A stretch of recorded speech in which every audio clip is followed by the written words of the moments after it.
All right, we're talking Celtics with John Karalis on the Boston Sports Journal. The C's have their matchup in that 7-8 play-in game. It's the Washington Wizards. John, what is your initial thought on the matchup? Well, I mean, the Wizards are going to be really tough. Russell Westbrook has been playing great lately. Bradley Beal is back from injury, and he was fighting to be the league's leading scorer. Now that's going to be Steph Curry, but, Bradley Beal is very, very dangerous. They're going to have their hands full. The Celtics have been a bad defensive team all season long, and this is a very good offensive team with two elite-level offensive players. So the Celtics are going to have a real tough time beating the Wizards. The Wizards struggled against Charlotte and struggled to win that game. And, the Wizards have their deficiencies, obviously, but this is not going to be an easy game for the Celtics. Now, they do have the luxury, should they lose, to play the winner of Charlotte and Indiana on Thursday to then get in as the 8 seed. So they don't want to get to that point, obviously, but it's technically not a must-win. So how do you think Brad Stevens and this team is approaching Tuesday? Well, I think they are going to approach it as a must-win because the way this season has gone, the Celtics can use those extra 2 days of rest. I mean, any extra time to get off their feet and any extra time to prepare for whomever it is that they're going to face in the first round of the playoffs is going to be beneficial to them. Now, they have been able to rest some guys because of injuries and because they had no benefit of playing anybody. They weren't going to rise up above the 7th seed. So a lot of guys did get some rest, but they still could use a little bit more. If the Celtics do lose and then they have to go in and win another game, then I'm sure that Brad will appreciate having that pad, but they've got to go out on Tuesday and show themselves that they're capable of preparing for a playoff level team, going out and executing a game plan, because this season has just gone so far south that they need this level of confidence just for themselves to go out and do a job that they know that they can do. Now, you just mentioned it, trending in the wrong direction heading into this play-in tournament. I think back to a couple years ago when Kyrie Irving was talking about flipping the switch for the playoffs. That team had probably more upside to do that. Any reason to believe a 36-36 Celtics team can so-called flip the switch for playoff time now? Well, they haven't given us the evidence that they can do it. However, there is a little bit of a bright side. The Celtics do have a good record against the best teams in the league. They have been able to get up for games. They've beaten the Clippers. They've beaten the Nuggets twice. I mean, they have big wins against quality opponents. So there is evidence in this bleak season that when the Celtics are properly motivated, that they can get up for a big game. Now, again, there's no reason to believe that they will. They haven't given us that faith. They haven't earned that from us. But it's certainly possible. Tatum, Kemba Walker, Kemba's playing the best basketball of the season. Evan Fournier has been playing better. He's getting past his COVID symptoms. A lot of guys that they need to play well are playing well. So there's a chance, there is a good chance, or I shouldn't say a good chance, there is a chance that they can put it together and surprise us on Tuesday. Now, 2 weeks now without Jaylen Brown, and as we approach the playoffs, how do you see the rotation changing, if at all, from what we've seen the last couple of weeks?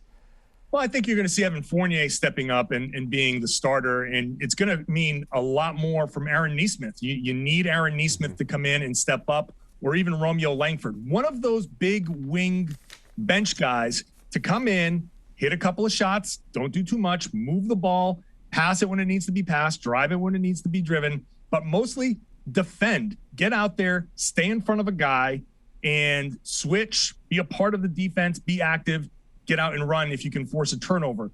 That's what they need off of the bench. The starters will be fine.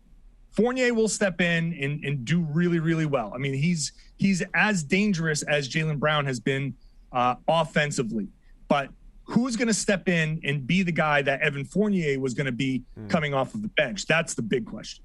Now, should the Celtics get into the playoffs, whether it's Philly or Brooklyn or whoever the matchup is there an inevitability to the Celtics season probably ending in that first round? I cannot sit here and say otherwise. It'd be foolish of me to think that they can go out there and beat one of these top tier seeds. I mean, it's certainly possible.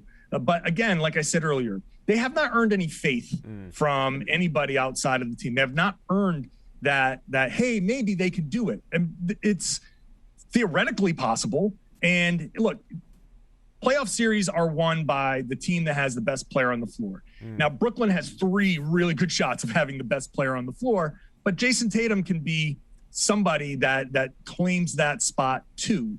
And so if Tatum can step up, and if they face Brooklyn, how rusty is that group together? We haven't seen them play with any pressure. There's certainly a possibility that they could have some tough stretches. What I'm looking for the most is for the Celtics to go out there and play them hard, play like they're actually a playoff team, show us some bit of that promise that they came into the season having, and just go out like a winner. Even if you don't win that first round or it doesn't go well, don't get swept, don't look terrible. Go out there and make it a fight and make that other team, whoever it is, feel like they've played a really tough playoff series. All right, last one. A lot of Celtics connections with the Hall of Fame 2020 class with KG. Next year's class, it was announced Paul Pierce, Bill Russell as a coach. He's already in as a player. And, of course, Mike Gorman, the voice of the Celtics. What can you say about those 4 people and what they've meant to the Celtics organization? Well, I got to say, I'll start with Mike Gorman because I remember him when I was a kid growing up in Pawtucket doing your job over there.